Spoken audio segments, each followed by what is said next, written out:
Hello, Homestead, and please stand for the pledge. I pledge allegiance to the flag of the United States of America and to the republic for which it stands, one nation, under God, indivisible, with liberty and justice for all. And now for a moment of silence.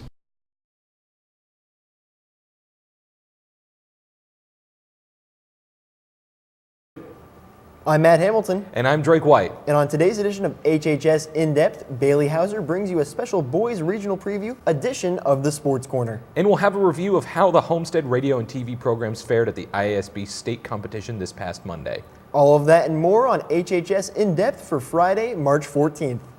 Voices elephants can't forget. Hey Matt, do you want to anchor this week? All right. Okay, let's go. Yeah.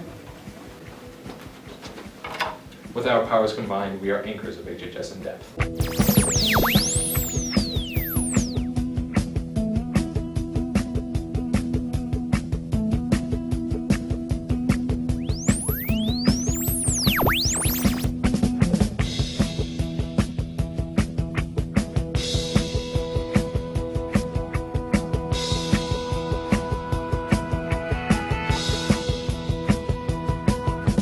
We begin today's show with a special announcement about Pennies for Patients.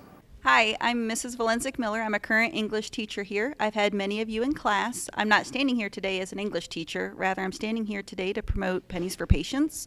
I'm standing here with Beth Schrader, Gabby, one of my current students, and Morgan, one of my former students, both of whom serve on our student government. We are standing here today to promote Pennies for Patients, which starts next Monday, the 17th, and will go until the 27th, the day before spring break. So why are we doing Pennies for Patients? Well, we'll get to that in a couple minutes, but I guess you would need to know the background story first. Pennies for Patients is one of the fundraising activities we're doing for the Leukemia Lymphoma Society. This year, I am one of the candidates for Woman of the Year, and I'm standing here with Beth, who was last year's Woman of the Year. It is our goal that we will fundraise and raise money, raise awareness, and also funds for a cure for both leukemia and lymphoma. My two student government members will take time to explain Pennies for Patients, but I do want you to understand the rewards. For the team, or the class rather, fifth period who wins, I will provide lunch for the fifth period class who wins, and Beth will actually match whatever this school raises for Pennies for Patients. So for the fifth period class who wins, I will provide lunch, and as a whole, Beth will match the donations that Homestead can raise. So it's for a wonderful cause, and I wanted to introduce myself. Beth will introduce herself, and then our student government will explain the rules. Thanks. Hi, you guys. So yeah, you already know who I am, and it is super important for this effort because all the money that you will raise through this fundraising activity goes directly to the Leukemia and Lymphoma Society. They put that money in the hands of doctors for research and development to cure leukemia, lymphoma, and other blood-related cancers. Very important to me, very close to my heart, because I am a leukemia survivor. So we appreciate all the help, all the willingness, and the more you raise, the more I will donate. So go after it. Thanks.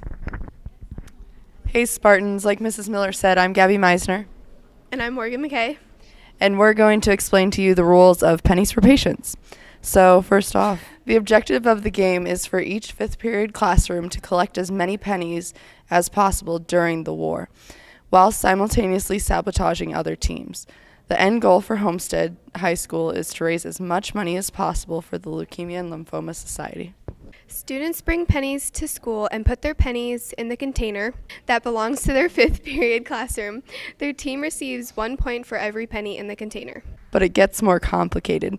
Students may sabotage the other classrooms by putting silver coins, nickels, dimes, and quarters into the containers of other teams.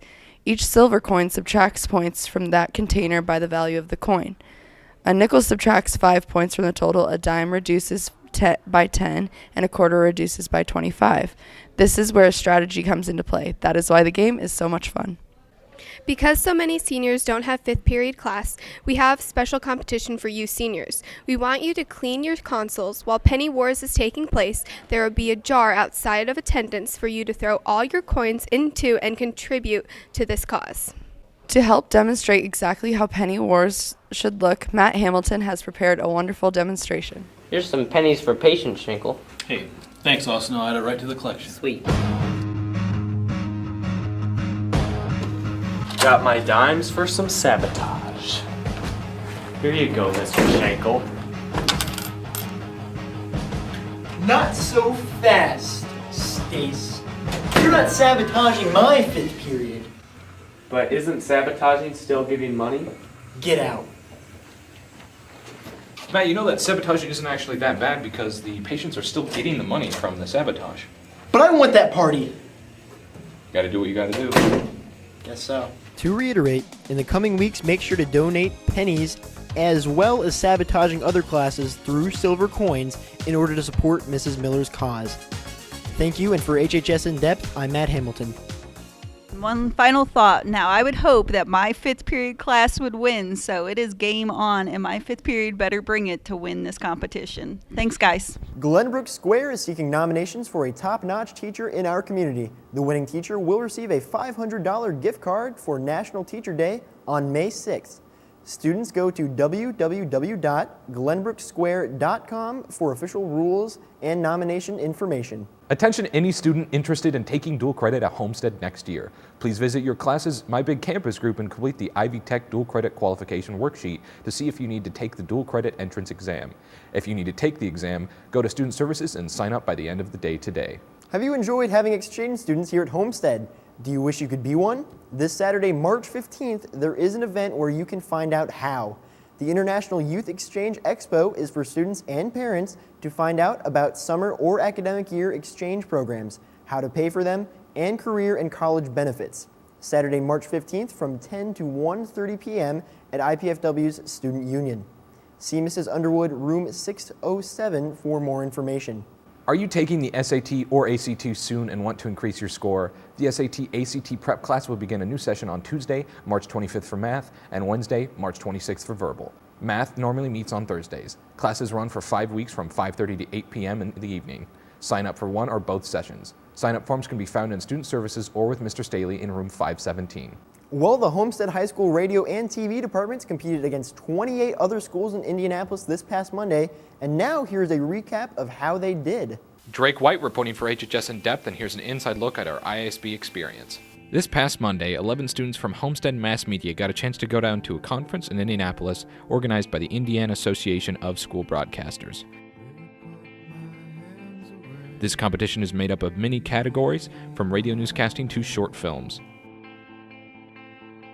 The attendance of this event capped at over 740 students in 28 schools from across the state. Matt Hamilton placed second in radio spot production. Casey Stanley placed second in radio imaging. Austin Render placed third in sports play-by-play, and Corey Stace placed first. Corey Stace, Austin Render, and Connor Fitzharris placed first in sporting event live broadcast and second in sports talk show. Matt Hamilton and myself got third in the short film category. I got a chance to talk to some of the winners about their experience. It was definitely a great experience. It was definitely an honor as well to be the best play-by-play in the state of Indiana for 2 years in a row, considering all of the great play-by-plays out there in the state of Indiana for high school basketball. And it was great to get some group awards as well with Austin Render and Connor Fitzharris, two of my best friends in broadcasting, so it was great to get that award as well. And the overall experience was just great, and it definitely gives me confidence going forward into a broadcasting career in college.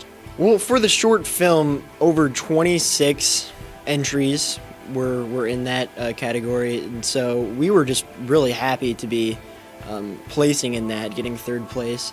And this is our actually first award that we've won for television, so we're really proud, and hopefully we continue that trend over the next few years. And then the second place for the radio spot production, I was happy with that. I thought I did a swell job with that, and I put some effort into it, so I was glad to be rewarded.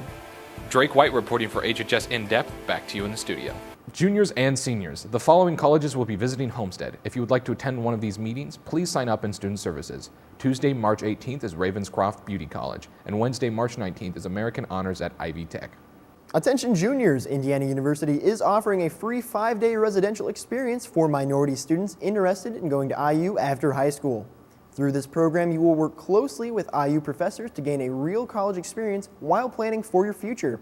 If you are interested in this program, please see Ms. Hagan, Priority deadline for this program is March 15th.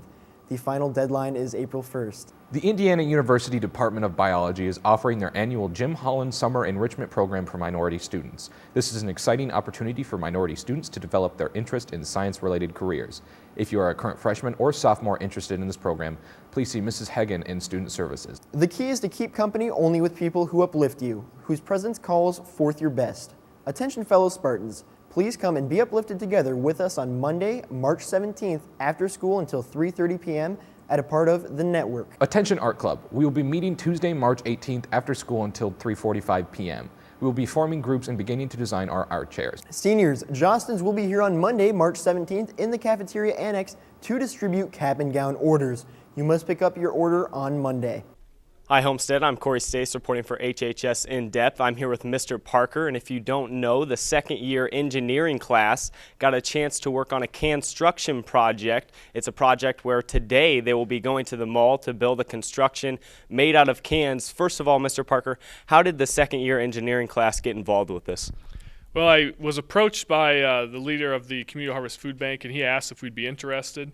And it fits really well with one of our engineering classes with structures and weights and making sure things don't fall over. So I thought it'd be a great, fun idea, something to do. We also had to do a little donation, asking for money. So that was a part of engineering, is talking with people. And how many cans did it take to build this construction, and how many donations did you get from Homestead in order to come up with these amount of cans? Well, the students spent the last month or two getting donations from companies around the community, and we raised about $3,800, and we purchased just over 6,500 cans and 500 bags of beans.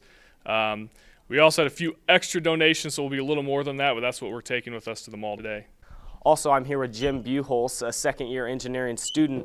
And Jim, tell us a little bit about how long it took the second-year engineering class to come up with the idea and design of the construction of the cans for today at the mall. It took us about 3-4 days to kind of get designs down for everyone and to kind of look at them, find out which one we think that people would like the best and vote for, because you're trying to win, and we definitely like to win. And what design did you end up coming up with? We chose Bikini Bottom Scene. We got, well, the theme was SpongeBob because it's travel destination, so we chose the Krusty Krab with SpongeBob posted out front, and then the Krusty Krab sign, because that's how you know it's the Krusty Krab. And also, Homestead, from March 15th to March 22nd, you can go to the mall, bring some cans, and as many cans as you donate towards the construction structures, that gives Homestead as many votes as you donate cans, and Homestead is trying to win this competition between 16 other schools. So go out to the mall, bring some cans, and vote for the Homestead structure. I'm Corey Stace reporting for HHS In Depth. Back to you. Bonjour, French Club members. We will be having our next meeting on Wednesday, March 19th in room 524. Come celebrate French fashions in style. Dress your best and don't forget your $5 dues. They will also be ordering t-shirts, so bring $15 if you'd like to order one. See you there. HHS show choirs competed in Fame, New York over the weekend. Elite and AB won Grand Champion in the women's division, and Class Royale and AB received third runner-up in the large mixed division. If you are interested in trying out for baseball, boys golf, girls tennis, or softball, check the bulletin board outside the athletic office for tryout information. Remember, you must have an IHSAA physical form and concussion form on file in the athletic office prior to trying out. All girls tennis players, there will be an informational meeting Monday, March 17th at 2:45 in Mr. Bashang's room 906 in the Freshman Academy. All should attend. We will not work out until Tuesday and each day thereafter. And now here's Bailey Hauser with another edition of the Sports Corner. Today's topic is about tomorrow's huge regional game in Marion.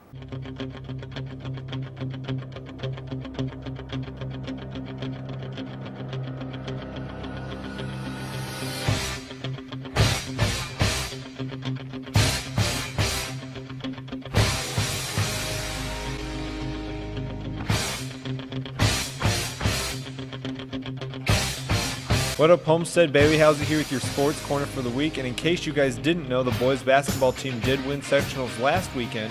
So tomorrow they're going to be heading down to Marion to play in regionals. Here are the student section leaders with more about this game. Huge game, Saturday. 10 a.m. 10 a.m. I know it's early. It's at Marion. 45 minutes away. Not even that bad. Not even. And we'll be carpooling in the sophomore lot. if you want to go and don't have a ride. We will leave at 8:45. So be there before 8:45. Make sure you have a ride. I'm talking to every student in this world right now. We need you there. Biggie needs you. Joe needs you. Ryan needs you. Teddy needs you. Lucas needs you. Luke Cooper needs you. Lucas Tapp needs you. Taj needs you. Let's see. Dana needs you. Come on, we can't leave anyone out. I know. Now we're going. All right. Gunner needs you. We all need to be there, and we need to be big. Kokomo's bringing a huge student section, and when I say huge, what do I mean? I heard, rumors, true rumors, by the way, around 300 kids. We have about 1,200 at our school, or maybe 2,400. I'm not sure. Anyway, we have plenty enough to beat 300 kids, and I'm looking at you right now. You are one of those 2,400, I think. You're going to the game, okay? Wear blue, yellow, white. I said blue, yellow, white. Wear blue, yellow, white. Woo! Blue, yellow, white, white. So we'll see you there. If we win the first game, which is at 10 o'clock, we then play again at 8 o'clock at the same place in Marion. And we will win both games, so you might want to be there. So be ready to come back, or if you are not available at 10, to come at 8. And always, Homestead, be loud. Be rowdy. But stay positive. Back to you. I also had a chance to talk to Caleb Swanigan about the game tomorrow. So, Biggie, how does it feel to play in your first regional game as a sophomore this year? It's big because I'm just a sophomore, and there's always next year, but we want to win this year with Joe all being a senior and Ryan being a senior. So we're already here, so we don't know why just not to win. All right, and then how important would it be for you guys to have a big student section supporting you on Saturday at your games? It's huge. The student section's been huge, all sectionals, and having them there is really important, and we'll try to make sure we're going to win the first game so everyone can definitely be there at the 8 o'clock game. Now remember, Homestead, the team's going to be facing off against Kokomo down at Marion at 10 o'clock for the first round of the regional game. If they win that, we'll face off in the 8 o'clock championship game. Now remember, for both games, we're going to be wearing our Homestead colors, blue, gold, and white. That's it for the Sports Corner for the week. Back to you guys in the studio. Well, that wraps up this edition of HHS In Depth. I'm Drake White. And I'm Ed Hamilton. Do not forget to go out to Marion tomorrow morning to support the Spartans. Have a great day, everybody, and we will see you next week.